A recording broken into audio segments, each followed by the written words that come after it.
আসসালামু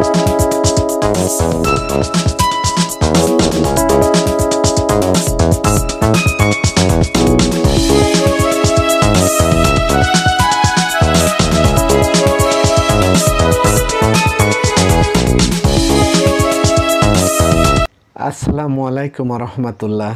যে যেখানে আছেন দেশে অথবা দেশের বাইরে, আশা করি ভালো আছেন। আমি মির্জা তারিকুল ইসলাম আছি আপনাদের সাথে আর একটা নতুন নিউজে। ভিউয়ার্স, আপনি যদি এই চ্যানেলে নতুন হয়ে থাকেন, চ্যানেলটিকে সাবস্ক্রাইব করে বেল বাটনটি অন করে দিয়ে আমাদের সাথে থাকবেন। চলুন এই নিউজটিতে কী লিখেছে আমরা সেটা দেখি। এখন 40 রোহিঙ্গাকে সমুদ্রে ফেলে দিয়েছে ভারত, এটা হেডলাইন করেছে নিউজটির।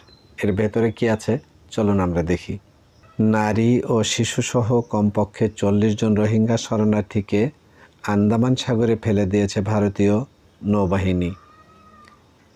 বৃহস্পতিবার 15 মে জাতিসংঘের মানবাধিকার বিষয়ক হাই কমিশনারের দপ্তর থেকে এ বিবৃতি দেওয়া হয়। জাতিসংঘ জানায়, রোহিঙ্গা শরণার্থীদের পরিবারের সদস্য এবং তাদের আইনজীবীর বরাতে বলা হয়েছে, ভারতীয় কর্তৃপক্ষ গত সপ্তাহে বেশ কয়েকজন রোহিঙ্গা শরণার্থীকে একটি নৌবাহিনীর জাহাজ থেকে মিয়ানমার উপকূলে সমুদ্রে ফেলে দিয়ে তাদেরকে কেবল জীবন রক্ষাকারী জ্যাকেট বা লাইফ জ্যাকেট দেওয়া হয়। শুক্রবার কয়েকজন রোহিঙ্গা শরণার্থী মার্কিন বার্তা সংস্থা অ্যাসোসিয়েটেড প্রেসকে জানায়, তাদের পরিবারের সদস্যরা 6 মে ভারতীয় কর্তৃপক্ষের হাতে আটক হন। আটককৃতদের মধ্যে 15 জন খ্রিস্টানও ছিলেন। 8 মে তাদের একটি বিমানে করে নিয়ে যাওয়া হয় এবং পরে ভারতীয় নৌবাহিনীর মাধ্যমে সমুদ্রে ফেলে দেওয়া হয়। দিলওয়ার হোসেন, রোহিঙ্গা শরণার্থীদের আইনজীবী জানান, ভুক্তভোগী পরিবারগুলো ভারতের সর্বোচ্চ আদালতে একটি পিটিশন দায়ের করেছে, যাতে ভারত সরকারকে তাদের পরিবারকে দিল্লিতে ফিরিয়ে আনতে নির্দেশ দেওয়ার দাবি জানানো হয়েছে। এদিকে ভারতীয় নৌবাহিনী ও পররাষ্ট্র মন্ত্রণালয় এ বিষয়ে মন্তব্য করতে অস্বীকৃতি জানিয়েছেন। সাম্প্রতিক সময়ে ভারত রোহিঙ্গা শরণার্থীদের নির্মমভাবে দেশ ছাড়া করছে।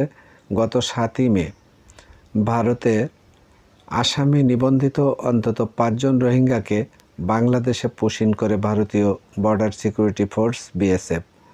সে রোহিঙ্গা এখনও বর্ডার গার্ড বাংলাদেশের হেফাজতে রয়েছে। ভিউয়ার্স, এই ছিল এই নিউজটি। এই নিউজটি প্রকাশ করেছে দৈনিক যুগান্তর। যুগান্তরের তথ্যসূত্র নিয়েই নিউজটি আপনাদের সামনে আমরা তুলে এনেছি। ভিউয়ার্স, এই ধরনের জঘন্যতম কাজ, মানবিকতার লেশমাত্রও যেখানে নেই, এই ধরনের কাজকে আমরা সমর্থন করি না। কূটনৈতিক শিষ্টাচার মেনে তাকে নিজ দেশে ফেরত পাঠানো উচিত।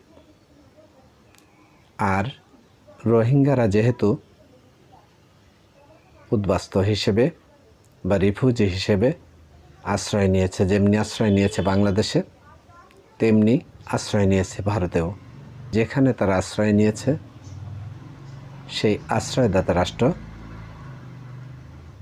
নিরাপত্তা বিধান করা ওই সব রিফিউজিদের তাদের মানবিক দায়িত্ব এবং আন্তর্জাতিকভাবে স্বীকৃত সংস্থা জাতিসংঘের দেওয়া একটা প্রতিশ্রুতির অংশ। ভিউয়ার্স, সেই সব রোহিঙ্গাদের বা রিফিউজিদের সমুদ্রে ফেলে দেওয়ার মতো এরকম নজির এর আগে আমরা শুনিনি কখনো। আমরা এই ধরনের কর্মকাণ্ডকে ঘৃণ অপচেষ্টা, মানবিকতার বিরুদ্ধে এটা বলে আমরা মনে করি। এই ধরনের কর্মকাণ্ড থেকে ভারতীয় কর্তৃপক্ষকে আমরা না করার জন্য অনুরোধ করি। ভিউয়ার্স, বিষয়টি মানবিকতা, স্পর্শকাতর, সব দিক দিয়েই যদি আপনি বিবেচনা করেন, তাহলে